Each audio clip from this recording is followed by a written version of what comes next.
Jo of Schmelson Illustration. My favorite color is purple and I enjoy creating art. And today I have another Technique Tuesday where I take the illustration of an artist that I admire and try to learn from their technique slash style as I'm trying to develop my own digital character design style. Today I am specifically using the lovely illustration by Justina Glaboka, I believe, or on Instagram she is at Rove or Roe Eve. And I've already done a tracing, as you can see here, of one of her illustrations. And I did that to more intimately investigate what I wanted to take away from her style as I apply it to my own drawing. So far, I found that I really enjoy how she does this like nose blush into the cheek. I've always said that that's beautiful, and just have a struggle, or like I'm just not the best at recreating it. And this softer brush that she uses will hopefully be a little bit more successful for me. I also really enjoy the cute highlights. They're soft yet bold, especially around the eyes and like on the corner edge or the edge line of the cheeks. I just think that's super cute and want to incorporate that. I also really enjoy how she does a gradient on the shirt. It's a clever way to give another dimension by adding that like purpley tone into the blue shirt along with those highlighted stripes. I just think that like just on top of it is just really sweet and adds to the soft details. Another thing I enjoy is the hair and how she does that, just from the little wispies at the ends and the little extra lines, the small cute details. I just really enjoy them. I think this is a happy medium between blocky, chunky hair and then also between the blocky, chunky hair and then overdrawing every single strand of hair. I have never been able to figure out that subtlety. I either overdo it and draw every single line in the hair, or I underdo it and it's just a blob of hair. The hash marks that she does in her shading, I think, is an also nice touch. The dark, sketchy line work is a nice contrast to the bright pastels, along with making the illustration look a bit more organic versus overly cartoony. It makes it nice and soft and sweet. I went ahead and did a sketch for my attempt at this style. I thought the bright colors and the line work fit my original character so well, I decided to use her as my subject, which is perfect because Rain, my original character, she has Rapunzel length baby soft pink hair and is always wearing a bright springy colored green for her outfits, and I thought that fit this style very well. So first, some delicate line art and an attempt at wispy eyelashes that I don't think I was super successful with, but enjoy it nonetheless. And of course, I had to include my own question mark shaped ears, and that's pretty much it for line art. Okay, time to color the bases. I like to do this before adding details in a layer over top the base color. Color. For the pink hair, I'm glad I was able to keep it as light as the referenced blue and white, bluish whitish hair color, but without like totally losing the pink and making it look white. So I'm glad that worked out. Okay, a little color theory here for you. If you check out the color wheel, I was surprised to see that the skin tone or the skin color was the nice light peachy color, but for the shading, it keeps its saturation and goes directly right over to the red, the high saturation, and doesn't like shift into or towards the black corner where it would kind of like lose its saturation, but it would get darker. So this piece is definitely extremely bright as it keeps on a very high saturated line, and to go deeper or darker instead of going towards the black, it just goes right over to higher concentration of color, which I think is very interesting. Okay, now for the tricky part, the blush. I end up using an airbrush tool to get the soft edges.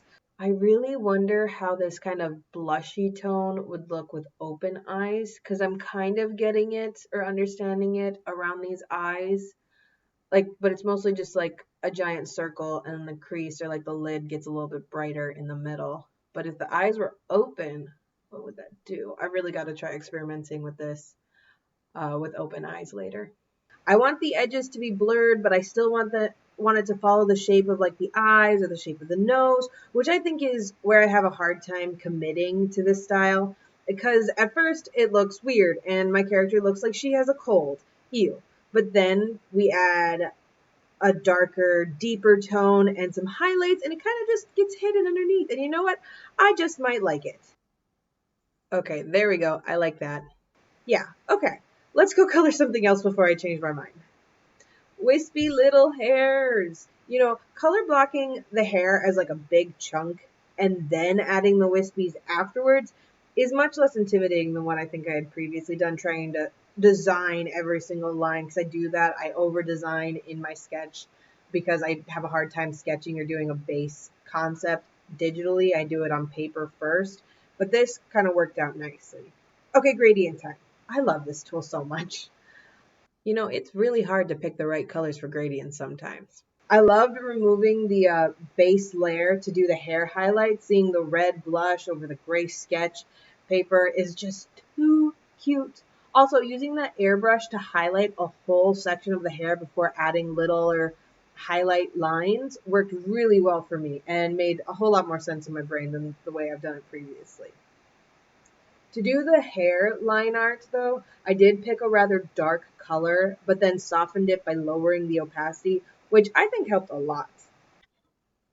I'm so glad I figured out the line work for the hair before coloring everything, because I would have been totally lost. All of these lines would have looked the exact same. They wouldn't have looked very organic.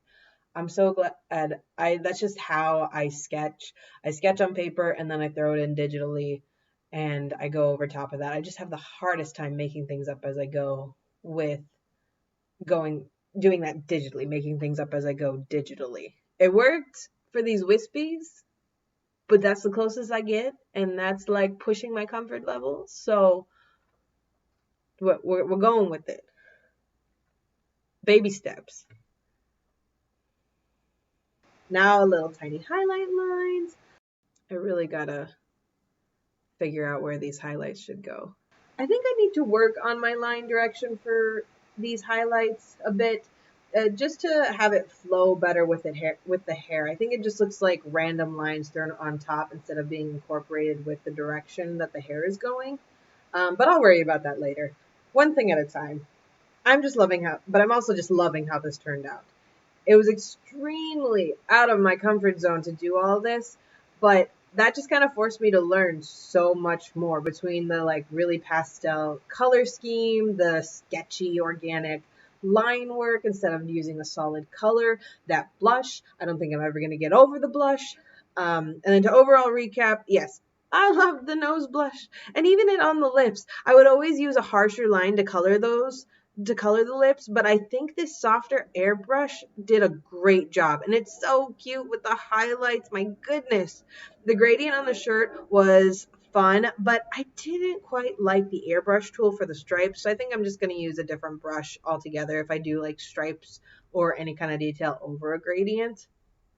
However, this will be my new way of highlighting hair. I love it. The soft airbrush to do an entire section so it looks kind of like a gradient and you're not like overdoing it, and then reinforcing that highlight with the smaller lines just worked great. I absolutely love it. I am a little bit bummed because I don't think I'll be able to incorporate those wispy little hairlines with my sketch or my style. Right now, I don't have the confidence to do those tiny little lines. I'm very big, chunky, blocky, just because I don't have the confidence to like throw in those little details. I gotta keep it simple at the moment. And that's pretty much it. I'm so glad I chose to follow the illustration style of at Rove or Ro Eve. Her information is below. Please go and follow her and support. I absolutely love her illustrations and character designs. They are beautiful. Really go and check out her work. She does a lot of stuff, and she's a great participant in Inktober. I love watching that each year. And if you like this video and want to see more Technique Tuesdays, hit the like and subscribe button because I have more videos coming. We also have a Pinterest board of all the styles I'll be doing in the future. Links to that Pinterest board and our Instagram, Ko-fi, and Etsy shop are below. Oh my goodness, thank you so much for watching this video and the process. I hope you learned something. Keep on making art, and hopefully I'll see you in the next video.